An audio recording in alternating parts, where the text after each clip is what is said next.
Man, I'll tell you what, Andrew. Welcome, by the way. When I saw that, I thought it was a joke. I told my wife, I said, wait a minute, that's a meme. He didn't get the cover. They hate him at Time Magazine. What are you talking about? She goes, no, it's legit. Trump's on the floor of Wall Street talking about it. And I'm like, wow, did hell freeze over, or did somebody do some of Hunter's crack over at Time Magazine? What's up, Andrew?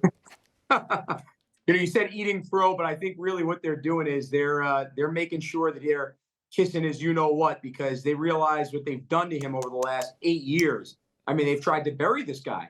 And I think what they've realized more than anything is that they are going to lose their entire readership if they continue with their uncredible reporting, which is what this has been, right? If you look at all of kind of what the leftist media has done over the last, month, I think what they've done is started to look internally and say, how can we hemorrhage the bad ratings if it's television? How can we stop the hemorrhaging, if you will, of the losing of subscriptions if it's the New York Times or the Washington Post?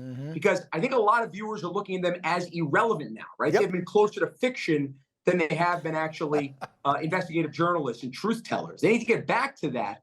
And by the way, I wouldn't trust them for long. I think if, let's say there's a bad week that President Trump has for whatever reason, it wouldn't surprise me if they start attacking and trying to, get him again. Oh, of course. It's not going to be something that's going to last very long. But I do think they're looking at it from a business perspective, and they're figuring out how can we actually start to get some more of the country interested in this, and making Donald Trump Person of the Year, one way to do it. And I heard the other day that some of their shows were only getting like 35,000 viewers. Now, folks, if you don't know TV numbers and ratings, that's freaking horrific for a major network that's been around for years like them. Your thoughts on the ones that aren't saying, well, let's try and cover Trump at least neutrally, the ones that are still being idiots and going on the attack?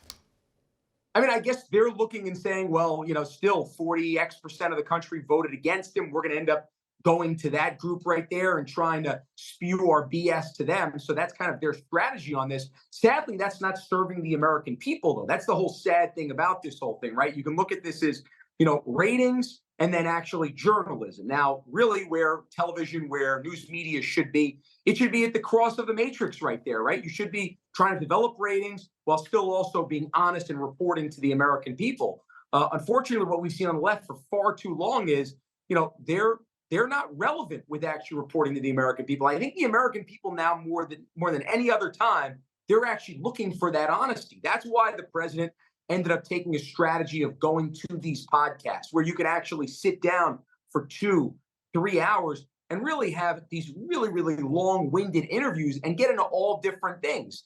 And Harris wouldn't do that. And by the way, what the American people saw was President Trump is somebody who's genuine, not imperfect, right? I mean, the guy has not perfect. Guy has imperfections, but he's willing to bear it out there. He's willing to be honest with the American people. Yep. What Harris and so much on the Democratic Party have done, they don't want to be honest. They don't actually want to put themselves out there. They don't actually want to talk about the real causes. They want to package it up. And frankly, that's being disingenuous. And I think the American people hate being disingenuous. So you can take disagreeing with somebody, Dan, but somebody being disingenuous at this point, we've been lied to for so long. It's enough of it.